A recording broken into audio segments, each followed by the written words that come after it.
Forward, march.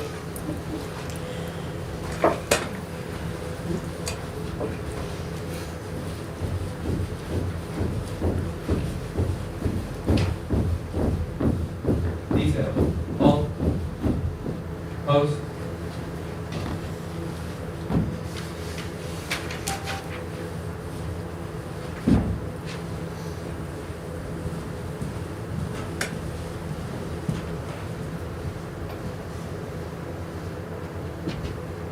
Post.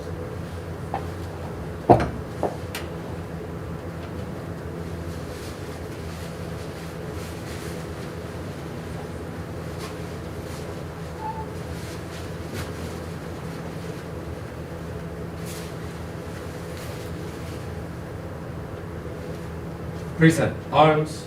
I pledge allegiance to the flag of the United States of America and to the republic for which it stands, one nation, under God, indivisible, with liberty and justice for all.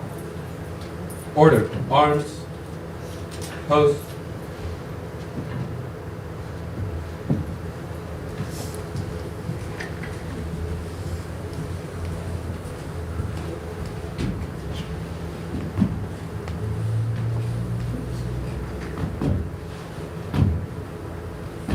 Right. Face.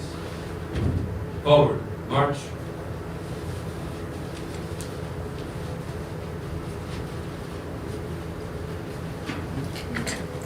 You may be seated. Did you see that?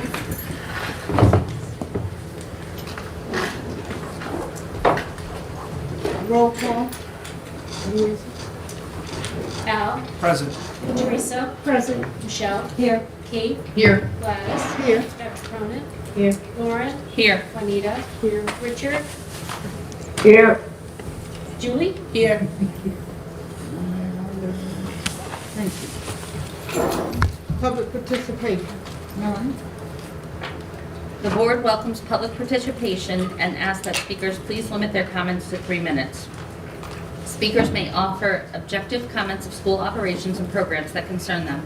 The board will not permit any expression of personal complaints or defamatory comments about Board of Education personnel and students, nor against any person connected with the Danbury Public School System. Thank you, Lauren. The first person that signed in was Adam. If you will come forward. Speak into the mic, please. Can you hear me? Yes. When should I start? Hello everybody, my name is Al Khan, and I'm a freshman from Danbury High School. I stand here to address a concern, one that is shared by many students, and that is causing frustration, confusion, and even barriers to academic success. That concern is the new West Campus.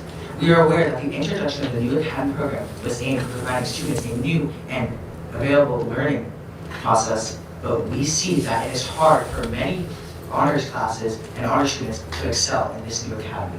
We see that they do not offer any AP classes with advanced placement, which they cannot accumulate the college credit that they're being told the new academy program does not allow them to register. An example of this I am personally facing is that I cannot take AP advanced placement government and politics because I have a half a year at gym left because of the expiration seminar.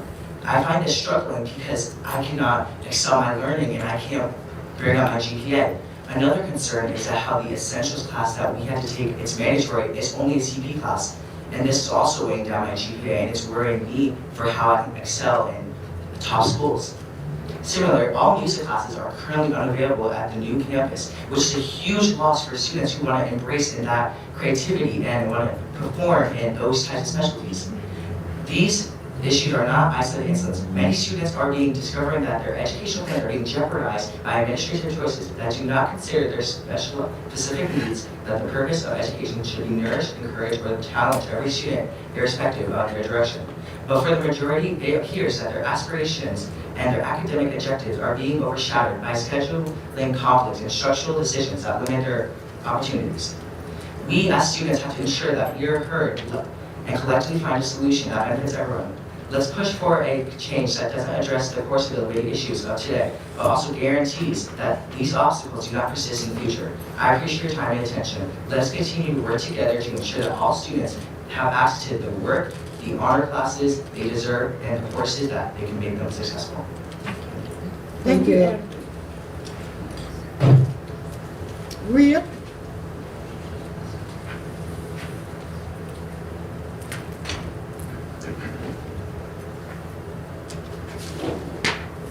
There are many issues to be discussed today, but I'm speaking primarily about access to culinary classes at the new building, which is also an issue our friend Caitlin and many other students are facing.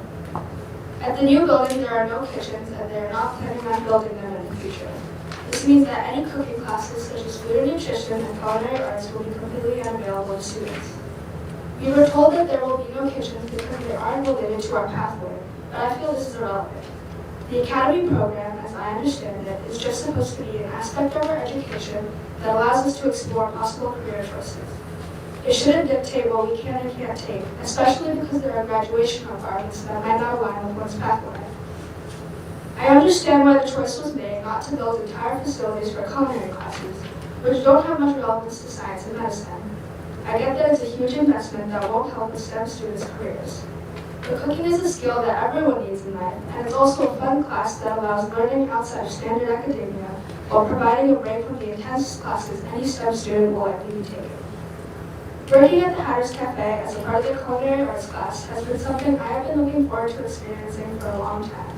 And if I had known my choices, specifically this choice, would be restricted simply because I wanted to become a doctor, I wouldn't have chosen the academy I am in now. Of course, that's not a possibility either, because if you're not in the allied health pathway, you can't do the CNA or EMT programs, which are crucial to getting a head start in one's medical education.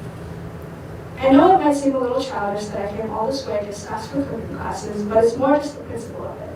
If the new building is simply an extension of our school, then all the same classes should be offered.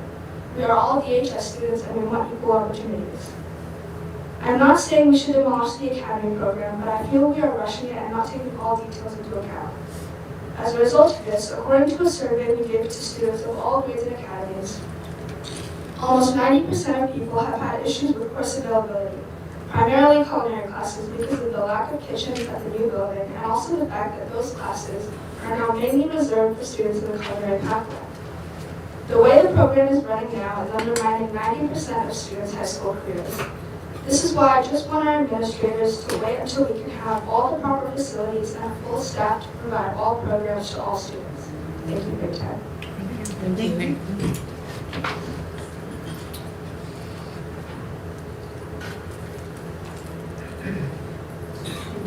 Himley or Hamaya? I'm sorry. Hello everyone, I'm Pooja Trala, a sophomore who's enrolled in the Allied Health Pathway in Scientific Innovation and Medicine Academy that's going to be in the West Campus. I wanted to raise some concerns I have regarding the new Academy program, and I'm also speaking on behalf of my friend Caitlin, who couldn't make it to go track meet, who also wanted to talk about the specific class, AP Cal PC. I'm currently in pre-cal, and while signing up for classes next year, I was told that I wouldn't likely be able to take AP Cal PC because there weren't enough students in the new building who wanted to take it. And then I asked for Cal AP Cal AB, but was also told that there's not a great chance that I couldn't take it as there weren't enough students in the new campus that were willing to take it. I understand that there's only two academies of upcoming juniors that are going to the main campus, and the rest 6 will be remaining in the main campus, along with upcoming seniors, implying the fact that most people who would be willing to take those hard APs will remain in the main campus and will have the opportunity to take those classes. I don't think it's fair that we're being restricted on classes we can take solely because of the location of our academy. If I was an upcoming junior in the main campus, I would have been able to take AP Cal PC or AP Cal AB. I don't think the location of our pathway should dictate the classes we can take. And math is a core subject that fits into any academy, and regardless of its alignment to a pathway, we should be given the opportunity to take it. Additionally, I understand that this academy program and the new building are huge changes for Danbury Public Schools, and it's hard for teachers and administrators to navigate everything. However, when we approached administrators about how the new building would work, especially regarding clubs, sports, graduation requirements, and course availability, we're not given clear answers and the answers that contradict each other. It's hard for us students to have a clarity and vision on the rest of our high school without having proper guidance and information regarding the new academy program. Thank you so much for your time and consideration.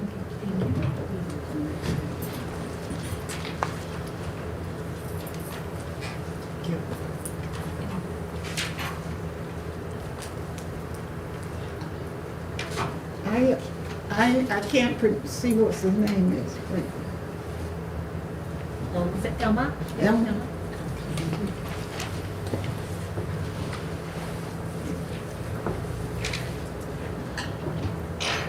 Good evening. My name is Ilma Juan from grade 10. I'm here to present a rather similar but equally important matter as my colleagues.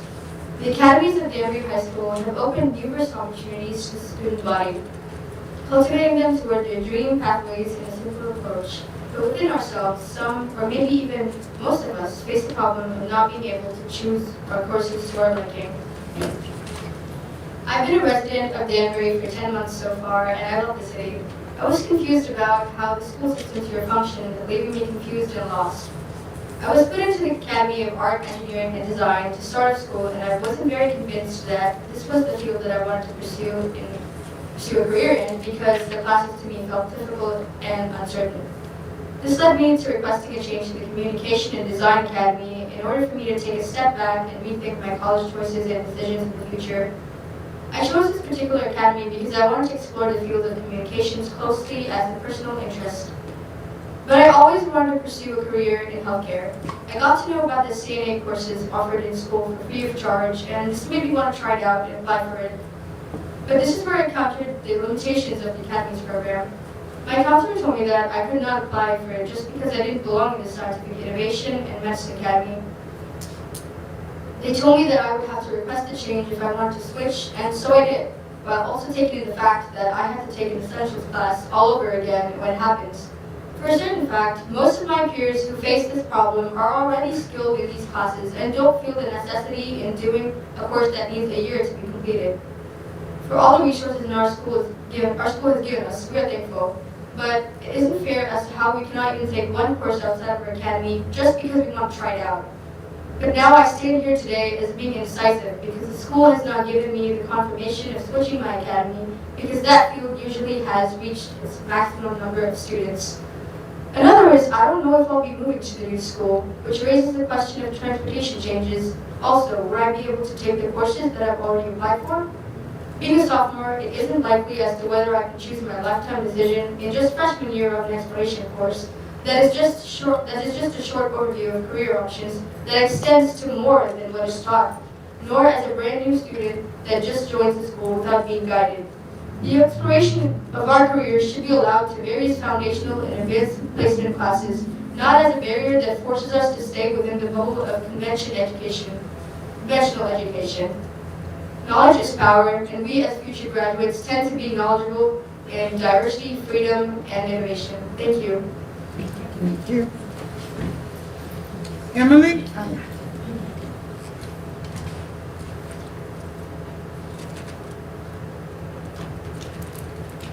Good evening. My name is Emily, and today's going to be showing my We can't hear you. Okay, sorry. Can't hear you. Can you hear now? Yes.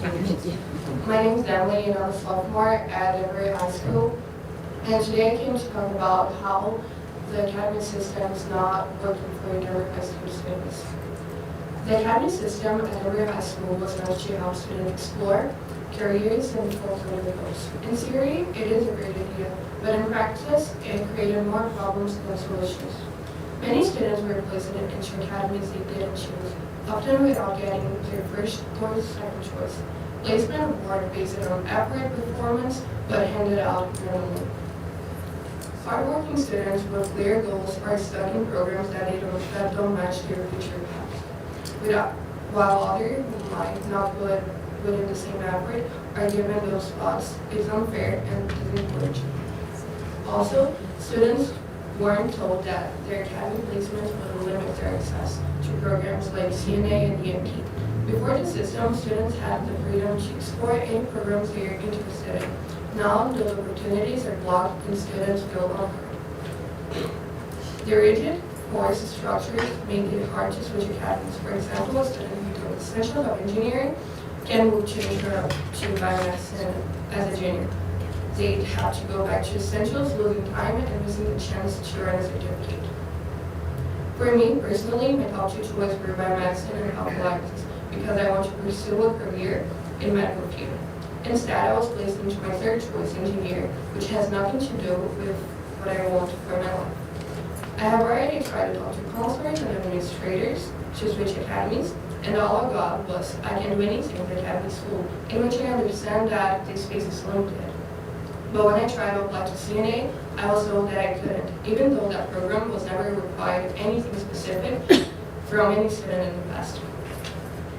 It has always been open to those who wanted to try, but now because of this whole academy system, the students are being deprived of opportunities that could help them in their career paths. I've worked hard to build my future in healthcare. I already have certificates from my freshman year and from this year through clubs like Pulsa and Medical Careers, which shows my dedication and commitment to this field.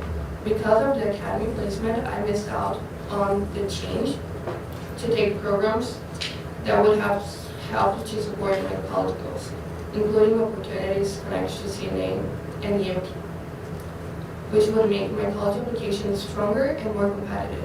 The school made the decision for me instead of helping me grow. The academy system has ended up holding me up. In conclusion, although the academy system might have started with good intentions, its execution has caused more harm than good.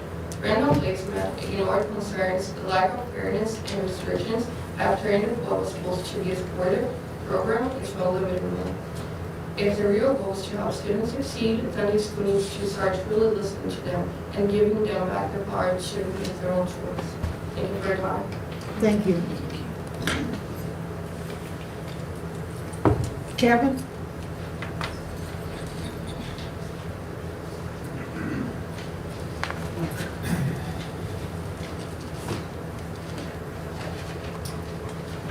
Good evening. My name is Kevin Brigatti. I'm a proud parent of 3 children in our public schools, 4th grade twins and a 6th grader. I'm here to ask your attention for 3 topics across the school, 2 of which are academically related. One is our district grading practices. There's an ongoing reliance in our schools on zeros, and the assumption that grades, and more specifically zeros, effectively motivate student behavior and promote compliance. However, research consistently shows that punitive grading disproportionately harms students struggling with executive functioning, reinforcing disengagement rather than school improvement. It's time to reevaluate our grading policies and empower our administrators to implement research-based practices that prioritize feedback over punishment. The second issue I'd like to discuss is the implementation of the iReady program in the schools. My 3 children have had vastly different experiences with iReady, none of which fully align with Curriculum Associates, the publisher's recommendations for implementation.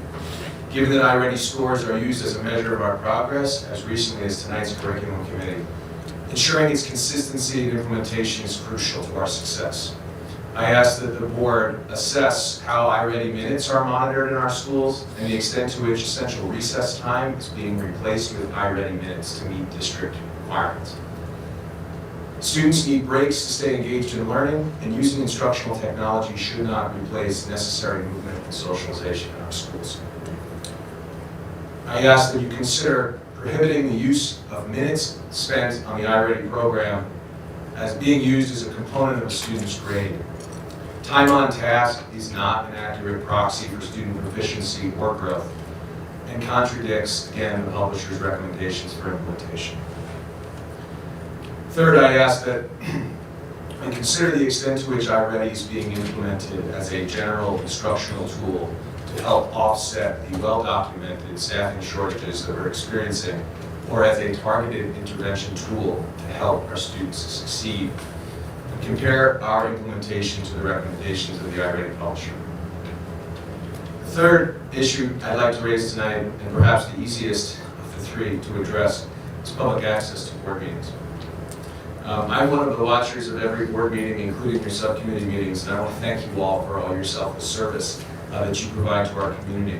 While I appreciate the board meetings are accessible and live streamed, the audio feed on those meetings does not seem to be directly connected to our Zoom feed, making it difficult for remote participants to hear clearly. Additionally, subcommittee meeting documents, such as your finance subcommittee meetings, are often not made available for public consumption prior to the meeting, making it challenging for community members like me to follow along. I urge the board to improve transparency by improving audio quality and document access for all of our meetings. I'll close quickly by taking a moment to thank the faculty and administration. The challenges we face are many and the work ahead is significant. The willingness of every faculty member and administrator to engage in this difficult work is clear, and I commend members of the board for their diligence in reviewing the district's financial position in the business office for their responsiveness in improving financial reporting. It is appreciated and noticed. Lastly, as a community member and parent, I ask the board to create more opportunities for families to engage in these important discussions. There are many to be had as a community. Our schools are strongest when educators, administrators, and families work together to support our students, and there is a scarcity of opportunities for parents like me who are willing to work with you to engage in the improvement process. We're here and we can help. Thank you for your time. Thank you. Would anyone like to come before the board that did not sign the sign-in sheet at this time? Going once, going twice. Okay, we move on down to the agenda. Consent calendar. Teresa? Motion that the Board of Education approve consent calendar exhibits 25-50 through 25-55 in accordance with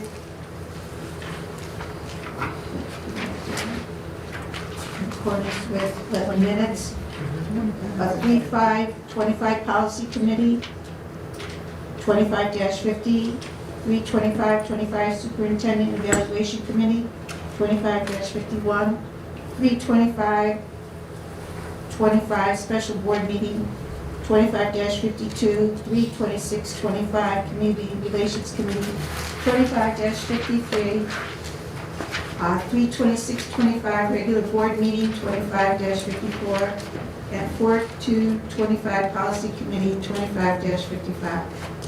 Motion made by Teresa. Did I hear a second? Second. Seconded by Julie. Any question concerning the minutes or the committee meeting? Seeing none, all in favor of the motion, could I hear aye? Aye. Opposed? Opposed?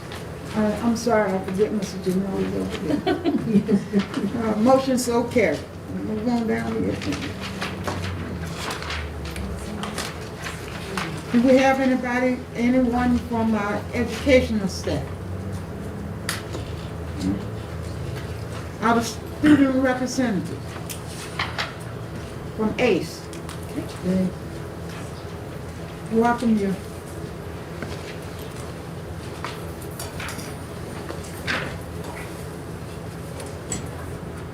Good evening, Board of Ed members, Cabinet, and community members. Thank you for allowing me to represent. Could you put your mic so we can hear you? It's not on. Move Can you hear me? Yes. Okay. There we go. Okay. Good evening, Board of Ed members, Cabinet, and community members. Thank you for allowing me to represent and speak on behalf of the Alternative Center for Excellence.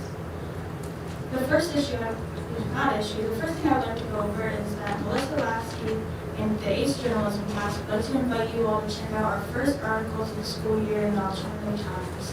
The Alternative Times can be accessed at acealternativetimes.com and on Twitter at acealtimes. Second, 11 high students will be traveling to Eldridge Museum of Contemporary Art in Richfield, Connecticut. Participate in the museum program Sensory Friendly Museum Tour, which includes a guided tour through two of the museum's current exhibitations.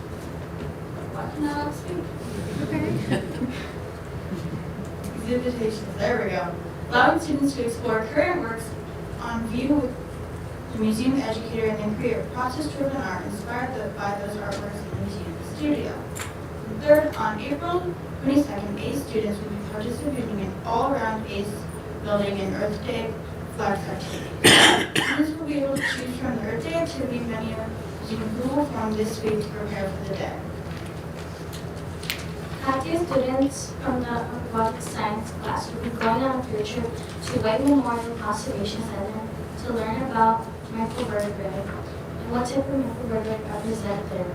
The class will be able to compare their findings to what microvertebrae are presented locally. The students will also be joined by Alyssa, our art teacher, to do photojournaling corroboration and identify certain species in the ecosystem. Senior Flexes Week of April 28th will be run by Melissa, Daniela, Diana. Seniors will be writing senior speeches, rehearsing the ACE graduation, and having special senior lunch. The ACE graduation ceremony has been set for Tuesday, June 10th at 5 p.m. The location of the ceremony will be Broadview Middle School Auditorium. A special thanks to Broadview Admiration for allowing us to host our event here. Thank you all for allowing us to share what is going on with our ACE family and remain ACE strong. Thank you. Thank you. Thank you.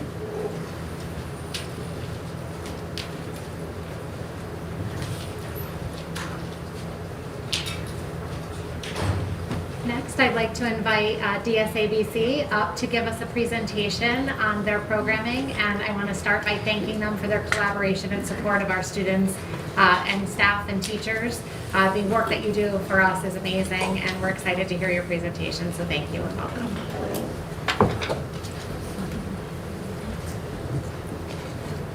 Hi everyone, while the presentation gets up, I'll just reintroduce myself. I'm Alexis Kukos, the Executive Director of DSABC. I'm also a graduate of Danbury High School, class of 2012, so it's really awesome to serve my community that I grew up in. I'm Jen Tomeno. I'm the chair of the board at DSABC, and I also want to introduce you to several of our board members who joined us today, Jessica Westerfield, Sarah Ballard, and Jim Ray.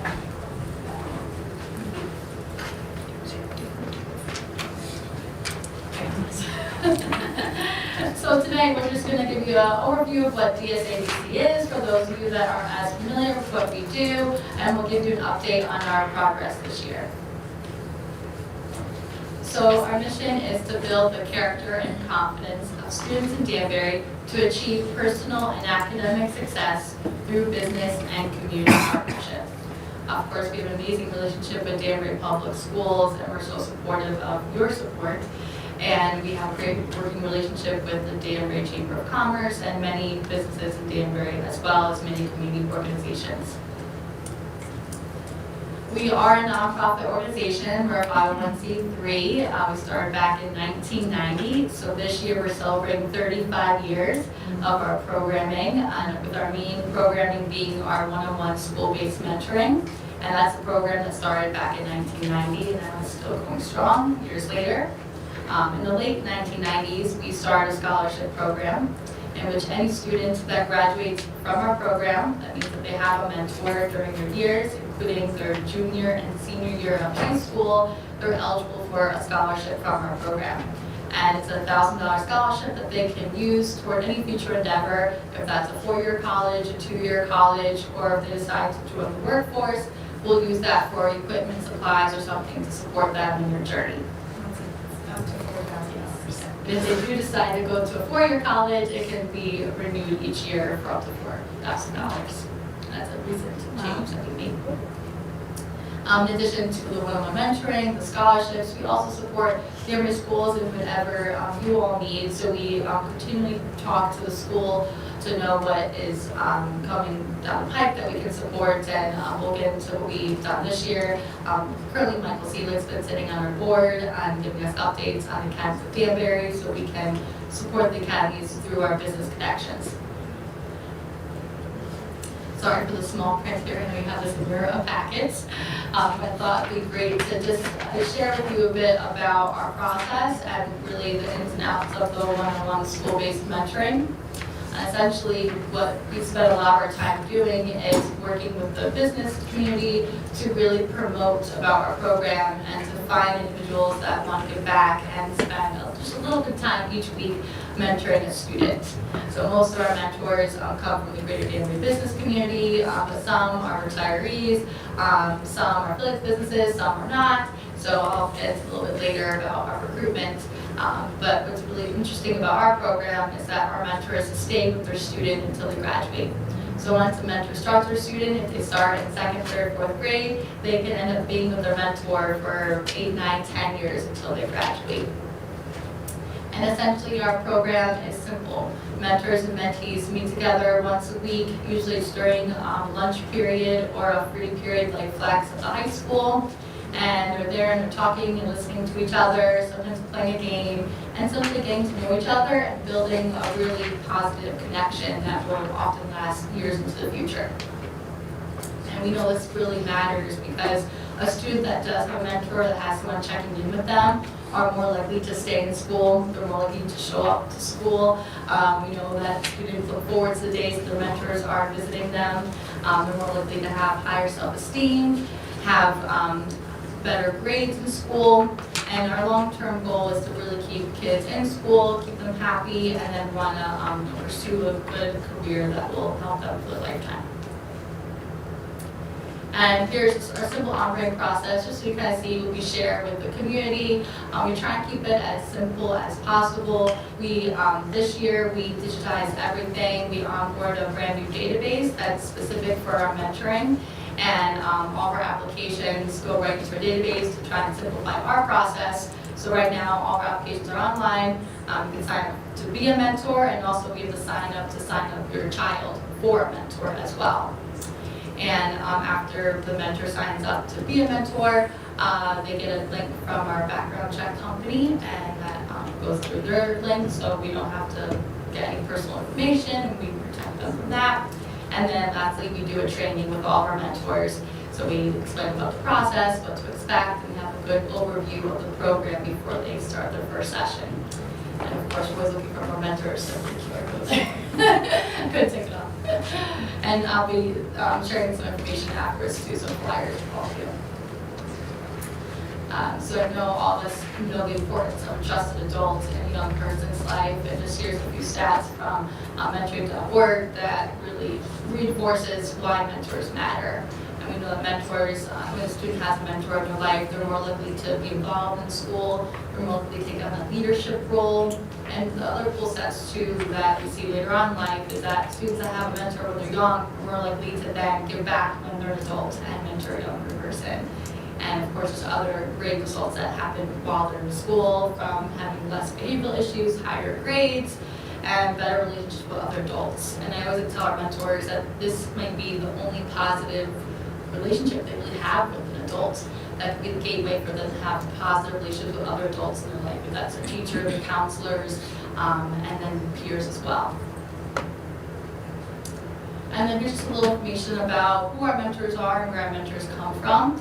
On the left-hand side is a list of all of our current business partners, and what really makes company a business partner is they're promoting our mentorship program to their employees. Maybe they're supporting us financially as well. We do, of course, rely on grants to help support our day-to-day operations. And the ones that are starred with little hard to see are the ones that we just start working with this year. We now have mentors from those different companies. A little over half of our mentors come from these companies or come from all their local businesses in the Greater Danbury community. We also get mentors that are retired school teachers or just retired and now want to give back to their community and they have a little bit more time. We have a few students from WestCon that mentor, and then other ones kind of come from all different community groups. We spent a lot of time this year really trying to engage the community and going to different community resource fairs. For example, we just had a table at the Early Childhood Fair last week. And we're also trying to connect with other community groups, the Danbury Senior Center, to Kiwanis, to Rotary, to find those that are service-minded and that want to give back. So that kind of just summarizes, we're pretty busy this year, getting the word out there about our programming and what we're doing in Danbury schools. And I'd like to share that I just trained one more mentor today, so we're at 66 mentors trained. And the question I get a lot is who is in our program? Of course, we all know that our district is large, we have a large high school, so we're always trying our best to really find those students that are most in need. And I'm really happy to share that this year we have placed some mentors at Reach and Endeavor. I know we've had mentors there in the past, but it's been quiet there the past couple of years, so we were able to match a few mentors over there, which has been awesome.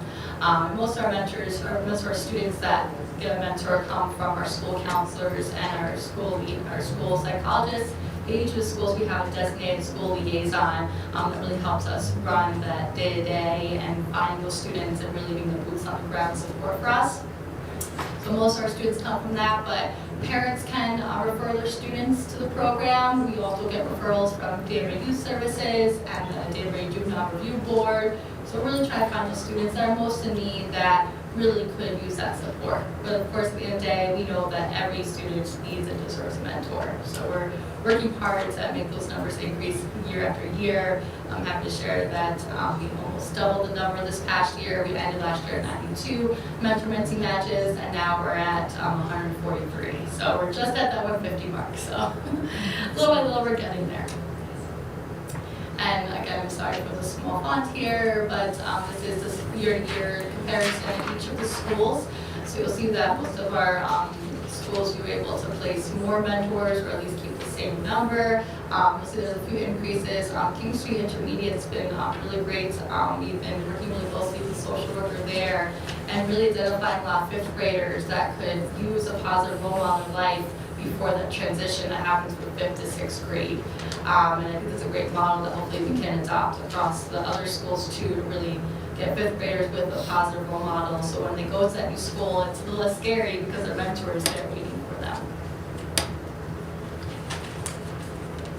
And then again, this just shows the growth this past year. Each month we really add more matches, which is great. And of course, we do have some loss of matches and some closures. Data grade is pretty transient, so sometimes students move out of the district or move away.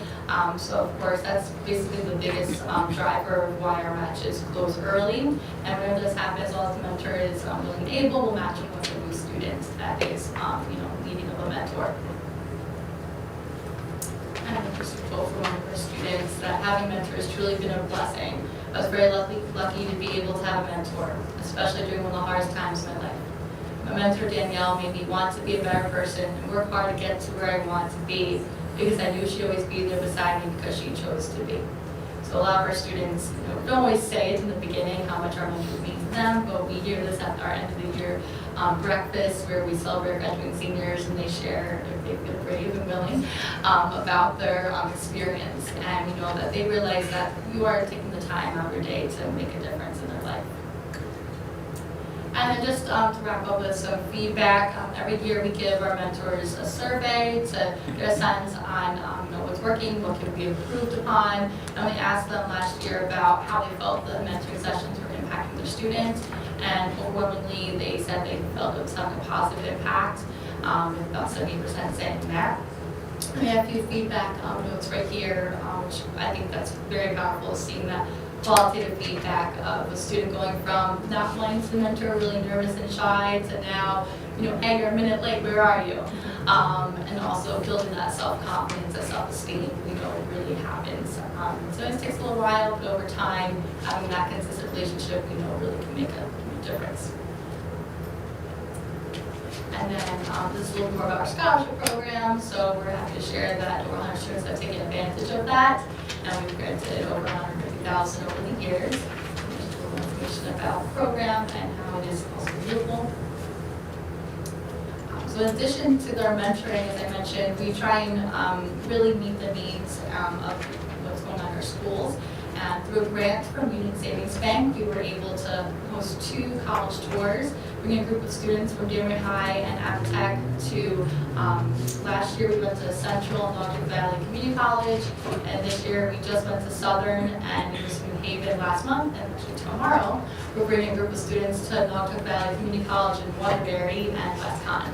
So you can try and show our students that are in our program, we give preference to our students that have mentors, but we open to others too, of what opportunities are available to them. And another program that we really helped launch this year after talking with Michael Seelig and the administration at Danbury High School. We have so many great connections with the Danbury business community, so we started doing these flex presentations and helping connect various business leaders and people from different industries in the community to come offer short 20-25-minute presentations during the students' flex period to the relevant pathways. So in addition to taking their essentials course, now they're learning about what the career is all about from someone in the field.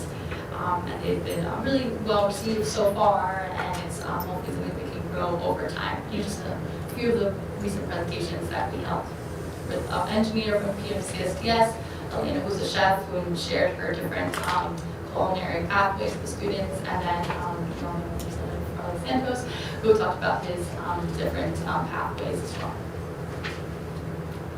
And just a note about our funding, I know there was a question last year that came up, and what are we spending money on, where does the money come from? So we did have a significant increase in our budget this year, and I'll pass it over to our chair, Jen Tomino, to explain that. And then here's just the expense breakdown. Of course, most of our expenses are program related, some general administrative, and then we have a small fundraising budget as well. I just wanted to update everybody on our transition. We had a little bit of a structural change. So for the first 34 years or so, we had a somewhat informal agreement with the schools that the schools provided the executive director's salary as a donation, in-kind donation, along with office space, and then we obviously rely on our grants from our organizational partners to supply the rest of our funding. So this year we transitioned to a technical service provider. So I want to thank the board because they've done a lot of work establishing that structure for us and coming up with an employee handbook and finding healthcare for our employees. We have a very small staff. We've got Alexis and 2 part-time people. But we've done a lot of work. Jim has done an RFP for our investment services for our scholarship funds, so there's been a lot of work done. But now you see the budget, instead of having those expenses be in kind that didn't show up in the budget before, now they are a part of our budget. So that's the reason for the change, really. And then here's our revenue sources predominantly from this year. You'll notice that Joey does come from corporate grants and, of course, the technical services provider fee that Jen mentioned. We did receive a one-time donation from the city of Danbury last year. That was part of a fund that they had excess money from that we were able to contribute to that funding. We also, of course, get some funding from our fundraising and our individual donations. But, of course, we rely partly mostly on the corporate grants and the proposals. And we are using that one-time donation from the city to grow. So we're using it for some advertising. So listen for those ads on the radio. So we're excited about that. And we did actually use a portion to start somebody to work more closely with the schools on a part-time basis. So our goal is really to try to use those funds to grow those mentor-mentee matches. Mentors to program. And then last but not least, we invite all of you to be a part of our Scholarship and Awards Breakfast. We're holding this on Tuesday, June 3rd at the Amp Room at 7:45 a.m. And I have flyers that I can share at the end as well for everyone. So if you are interested in attending, Kara Benno will be handling our RSVPs for that, so you can reach out to her directly and she'll make sure the list gets to me. And I'm really excited to have you all there. It's a beautiful morning celebrating our graduating seniors. We celebrate our mentors who have achieved various service milestones. This year we have 5, 10, 15 years. And then we also have Chef Sean Osby, who is a graduate from our mentorship program from the class of 1998, who will be speaking as well. Is there anything? And we'll go open up to any questions or comments from the board. Thank you. Alexis, Jen, I just wanted to say thank you to both of you for being such a great partner. It wasn't really until this year I I fully understood the depth and breadth of just what DSABC did and just the impact that they were having not only on kids but in the scholarships and the partnerships. I'm so proud of the work we've been able to do with getting these Flex presenters in every week at the high school. It's been just such a great on-ramp to sort of getting everybody ready for the big launch of the academy next year, and I'm really excited about continuing to work with you all and making sure that we were able to keep that program in place for next year. So thank you all for everything you do, and it's an absolute pleasure working with you. Thank you. Yeah, I will also say that those opportunities often spark interest in somebody becoming a mentor, so thank you for letting us help you with that, because it's a great way for people to learn about, it's intimidating sometimes to ask somebody to start mentoring somebody for possibly 12 years, but they'll say, oh, I can come and speak to a class about, about what I do, so thank you for that. Thank you. Does any board members have anything to say? Again, we appreciate you. We know how important it is to have a mentor. Long time ago, I mentored for 12 years. So, I know and I enjoyed when I did it, and I enjoyed the students that I came in contact with. So thank you again. Thank you. Thank you.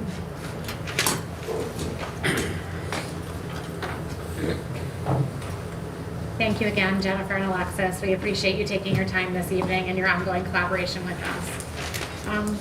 So on behalf of Dr. Casimiro, I'm going to do the superintendent's reports and update this evening and ask a few members of the cabinet team to support with that. Dr. Casimiro is attending a conference in Washington, D.C. for the BAR grant that we received, which is why she's not here this evening.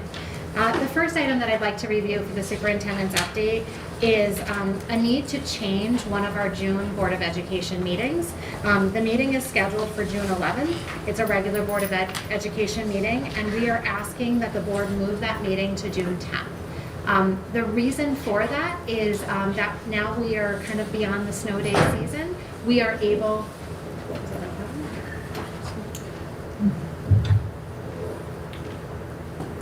okay, thank you. I'll talk a little louder. Thank you. Now that we are nearing the end of kind of the snow season, we are able to finalize our last day of school. Our last day of school will be Thursday, June 12th. For all schools except for Broadview Middle School. The reason for that is Broadview did need to have one day that they were closed and students were unable to attend. So those students will need to finish on Friday, June 13th. That will be their last or final day of school. So we are moving forward with setting our graduation dates. Wednesday of that week will be the high school graduation, which would replace the originally scheduled Board of Education meeting. And Monday of that week would be our middle school graduations. So those dates are Monday, June 9th for middle school graduation, and Wednesday, June 11th for the high school graduation. ACE will do their graduation on June 10th, which is Tuesday, but it will be in advance of the Board of Education meeting. You will receive copies of all this information with the exact times and locations and details, but I just wanted to overview that for you. Any questions?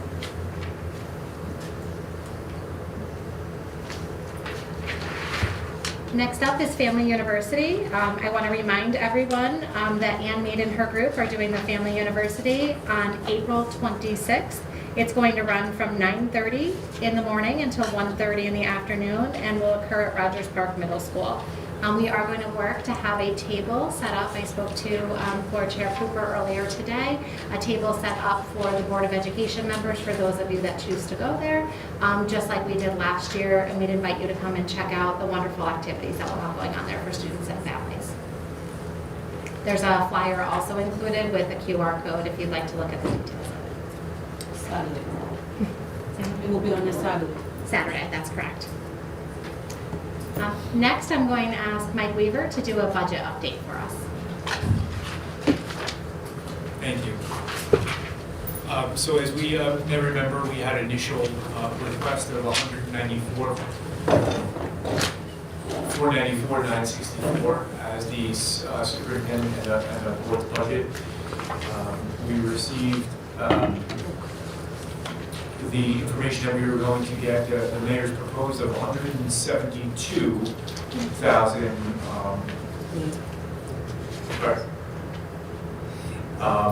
with an additional $4 million of expected excess in ARPA funds. The original ARPA fund we had was $7.7 million, so the unused portion of that. There was a figure of 1.154 in CIP, 9.1 in Alliance, 12,800,000 in kind. In kind is the services that the dollar value of the services that the city provides for us, such as gardening services, and then 300,000 in Head Start for a total of 199,391,410. 199 million. I'm sorry, 199 million. Thank you. 199 million, what was that number? 399. 391,410. Thank you, Mike.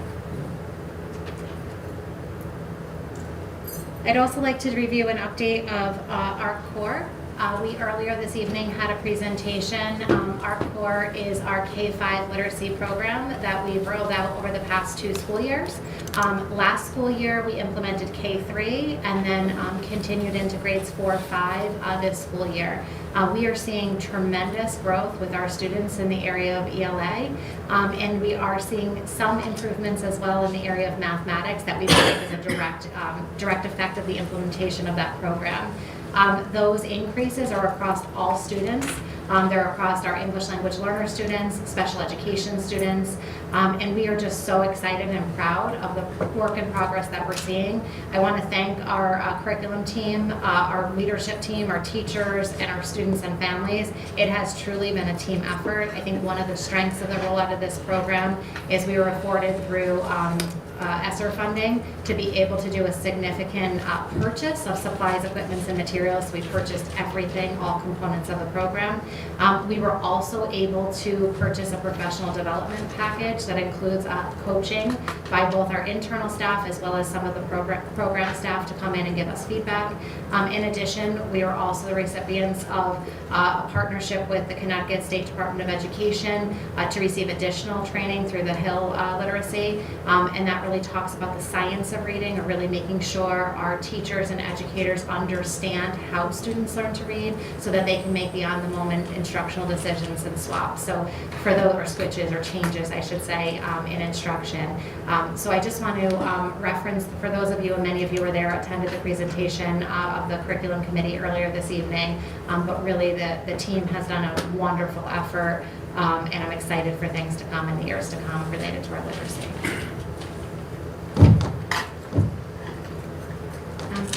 The last item I just wanted to overview is start times for the 25-26 school year. Dr. Casimiro had shared some information on this in an earlier Board of Education meeting. With the addition of Danbury West, we are looking at our tiered busing system. And with that, we have not made a final decision, but are in the process of slight adjustments to our tiers, which would of our busing or transportation services, which could slightly impact the start times of some of our schools for next school year.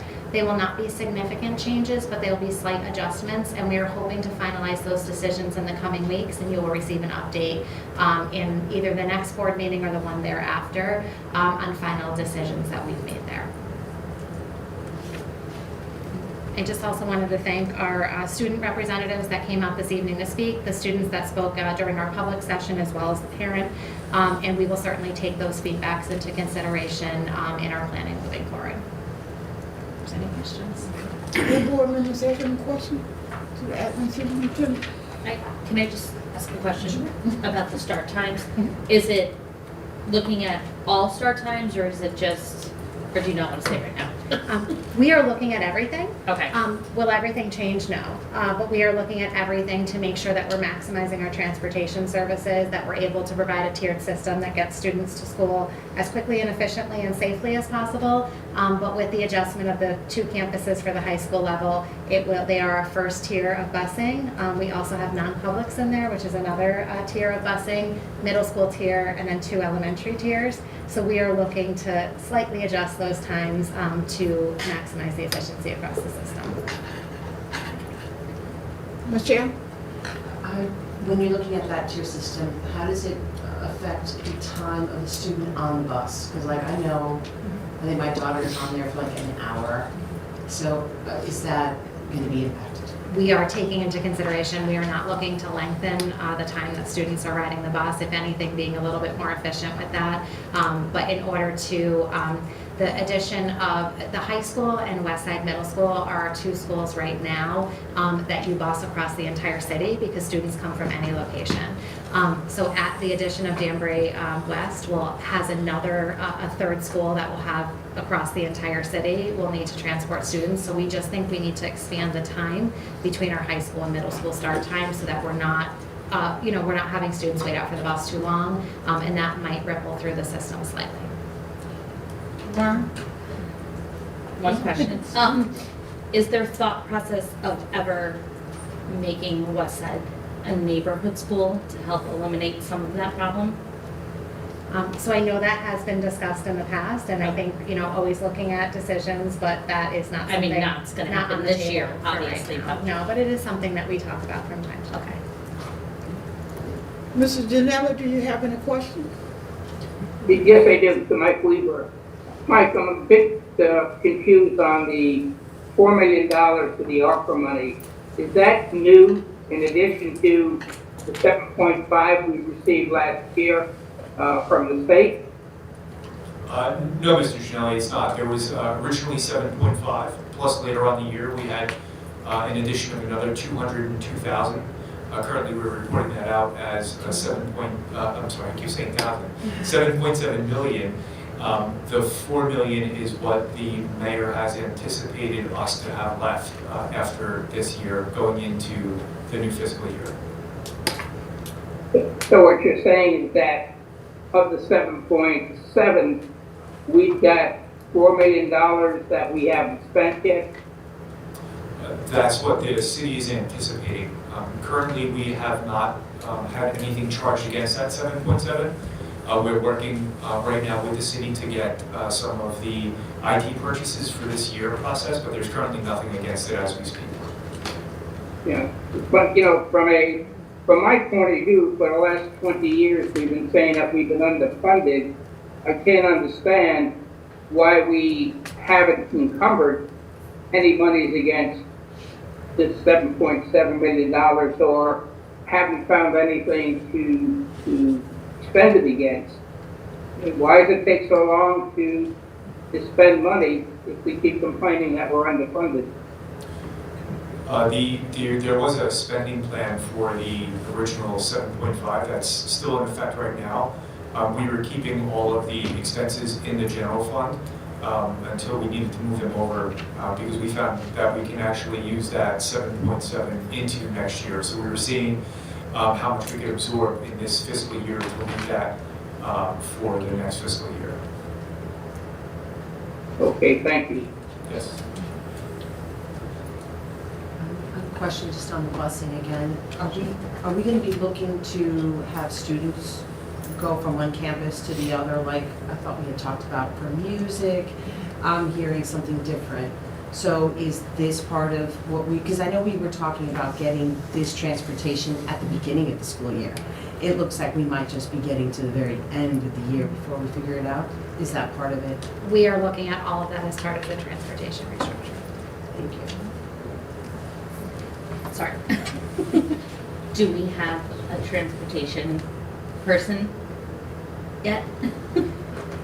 Right now, we have been actively interviewing for the person, and we will be finalizing those interviews probably in the next week or two. In the meantime, we have utilized our prior transportation person for some support in terms of that. Any more questions? Move on down. Before we go to our standing committee, and I thought that was Ralph, but Ralph, it's good to see you. Good to see you. Just the people, but not the problem. Okay, Ralph. Our standing committees. We're going to start with sites and facilities first. Our next meeting is scheduled for April 23rd, 23rd. And it'll be right before our board. Okay, thank you, Louise. Community relations. Kate? I don't have anything to report at this time, but I do want to just reiterate what Mrs. Truce just talked about with the Family University on April 26th. I hope that board members will be able to attend. Thank you. Lauren, curriculum, we had such a beautiful presentation. So We just had a fantastic presentation for curriculum right before tonight's board meeting. And then we don't have another curriculum meeting for a little bit, but tonight's presentation was awesome. Thank you. thank you for setting that up. Finance, Mr. Janelli? This Friday, myself and Dr. Casimira will meet to create an agenda for the finance meeting to be held on Monday, April 21st. That's, I believe, the first day back from the spring vacation. Okay. Thank you, Mr. Janelli. Policy, Kate? You'll see a number of policies that are on tonight's agenda for first read. And then our next meeting is going to be May 12th, and we'll be highlighting the school climate policy that our administration is currently working on. Are there any questions concerning the committee reports? I hope that when we get this, our agenda, and the committee reports are in there, and the minutes, we will take a few moments and go over those minutes, because some of the questions that we ask are asked at the committee meetings, and then we don't have to double ask the questions at our board meeting. So just read your minutes if they're in your package. Yes. It's still, I'm still troubled by the policy committee adopting very lenient grading standards, if you could call them standards, for athletes and artists. My question is, I didn't think about this until later, for example, in the sports conferences that we belong to, are there any academic standards that we have to adhere to? Yes, the CIAC for all athletics has their own standards that students have to obtain a minimum grade point average and passing rate of courses. Shouldn't we refer to that in our student policy book? So it is located in your handbook for the high school, but certainly the policy committee, I think the policy you're referring to, the one that was voted to repeal that policy, was kind of an add-on on top of that didn't have it didn't have any weight that was further implemented than the CIAC rules.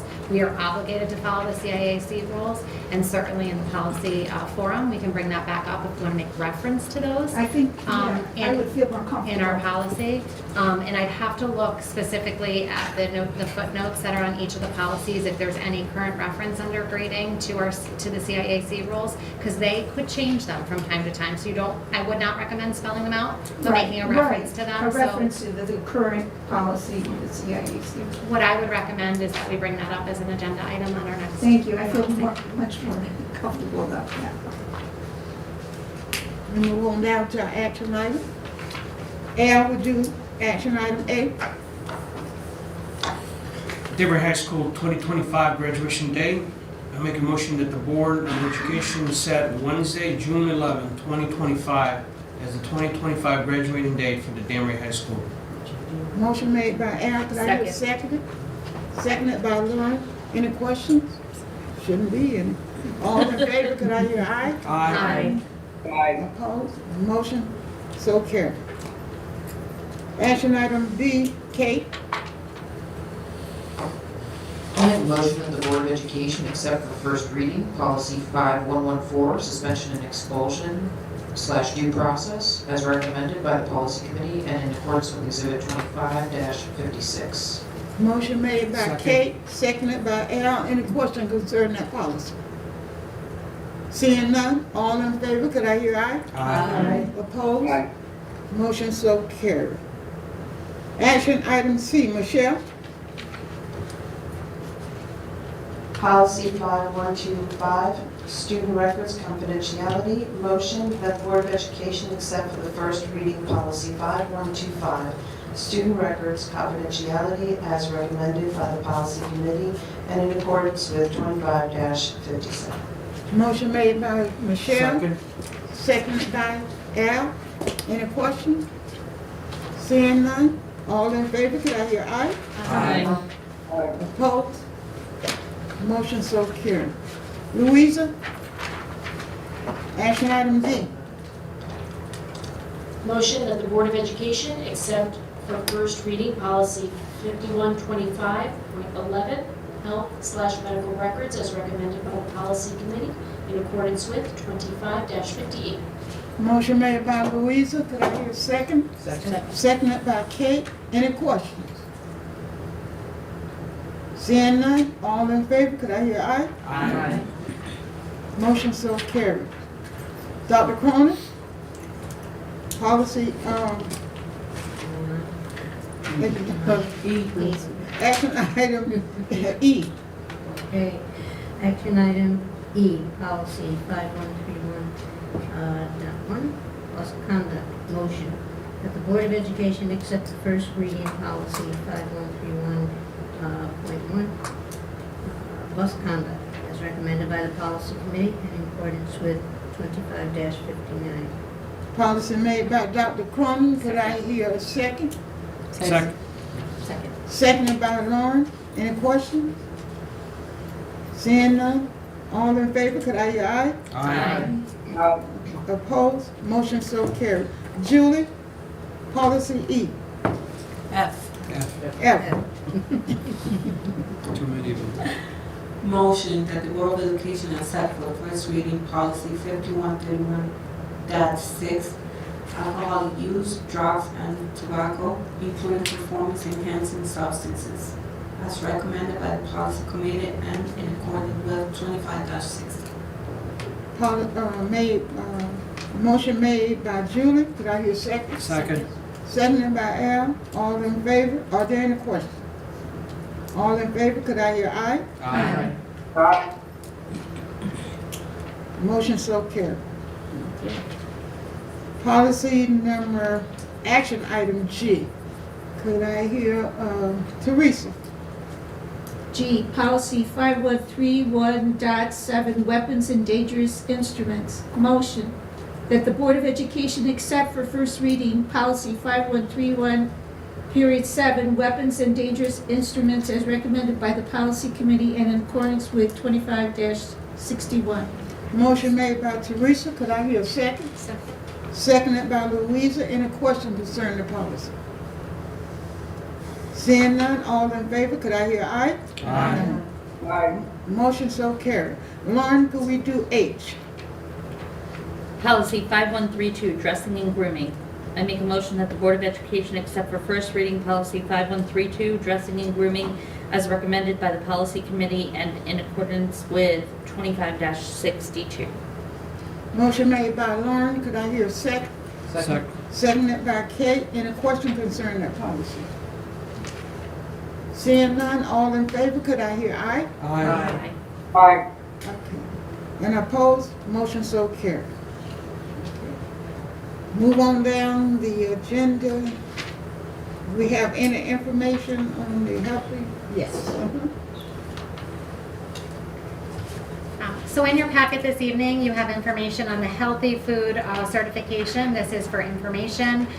Each year, the healthy food certification is a statute which requires local boards of education for public schools participating in the National School Lunch Program to determine and certify whether all food items that are sold to students separately from reimbursable meals will meet the Connecticut nutrition standards. So this document is here for your review this evening, and we will be asking at the next board meeting that you vote on it. If there's any questions regarding it, please let me know, and I'll also ask Mike if you have any input. I'm going to ask for board communication because I know Teresa did a visit to South Street. Okay. Oh, thank you. I'm gonna do that. Went to the art show at South Street School. it was for kindergarten. And one was their rainforest, and they had two charming young students identify the various animals that were displayed on the, actually it was a big display on the wall. And then a young boy, he did the Mona Lisa, talking about, I was shocked at kindergarten, they knew about the Mona Lisa, because I don't think I knew about the Mona Lisa when I was in kindergarten. And there were various drawings from the students, and they were asked what made, they were wondering what, the question was, why was she smiling? And then the students answered what they smile at under a flap on their drawing, what makes them smile, like their brother does something. Or, it was just a very charming event, and I was so glad I could go. Thank you, Kim. I attended the kindergarten to art show. It was beautiful. The three presentations were beautiful. The young kindergarten didn't skip a beat. They did their presentation just like an adult. So that taught me that our teachers are working hard with the students. And I wish it just, and the kids that, she had 19 kids in the, I shouldn't say kids, 19 students in the classroom. They did not, you wouldn't even hear a mouse drop or walk around the floor. They were doing what they were supposed to do in the class. And I was just excited. After I got there, I said, why did I accept to come here at 9:30 in the morning? But it was worth it. It was worth it. So I invite you all, when you have the opportunity and you are invited, go.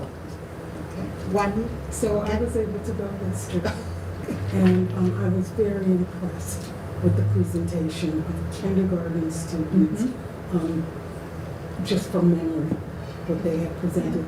But Gwen Davidson is the teacher in the kindergarten class, and she did ask me to announce, to let you know that the presentation will be going on until Friday, and encourage any board member who would like to, please stop it. Friday next week, South Street. Kate? I think you could go, you let them know, right, that you're coming? Yeah, yes. Just email them. Mrs. Davidson, This past Saturday was the Early Childhood Fair at Rogers Park Middle School, and I just want to commend Lee Santosh and the team that put that event together. It was really a ton of different community organizations there as resources for our families and our young students, and it was very well attended despite the rain. So I just want to commend the folks on that. I also this afternoon attended a luncheon for the Families Network of Western Connecticut, and I was there as the Ed Advance liaison in that capacity. But it was a really wonderful event, and again, a lot of agencies and groups that coordinate in the Danbury area to provide support to families and to ensure that we're taking care of our young people, our most vulnerable population. So I just wanted to put that back. Thank you. Thank you, Kate. We move on down the agenda.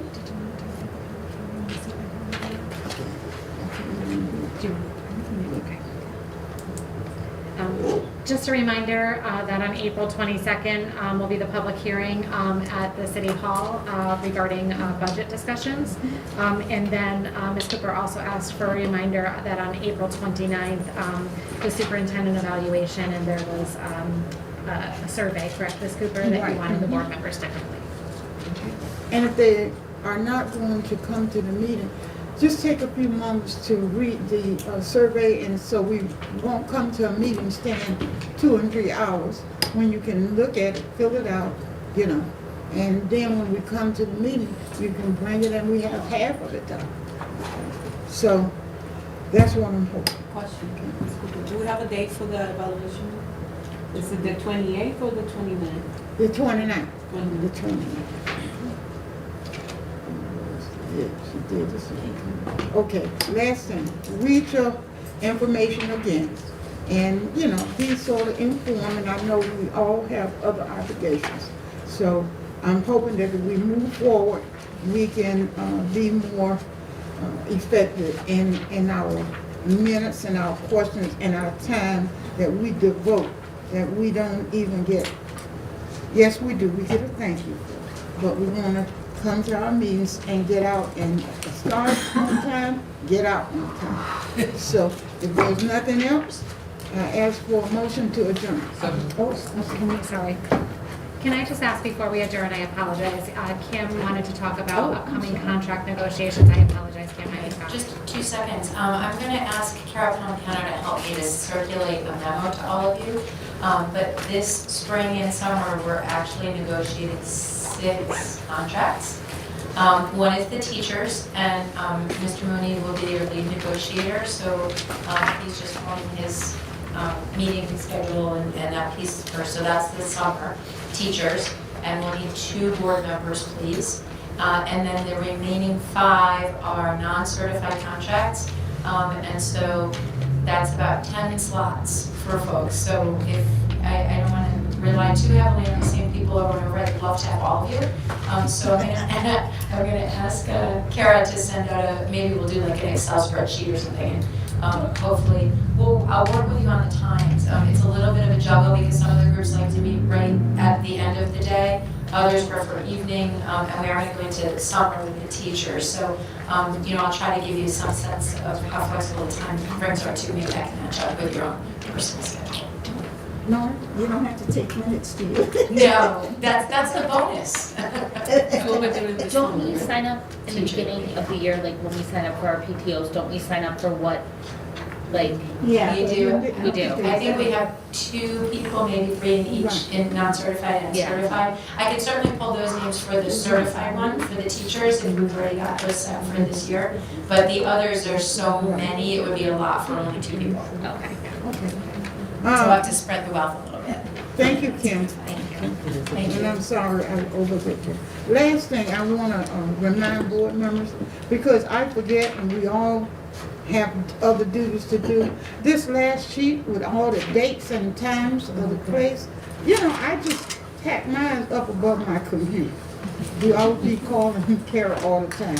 And so I'm telling you, it's printed right there where you have to be if you want to go on this last sheet on her paper,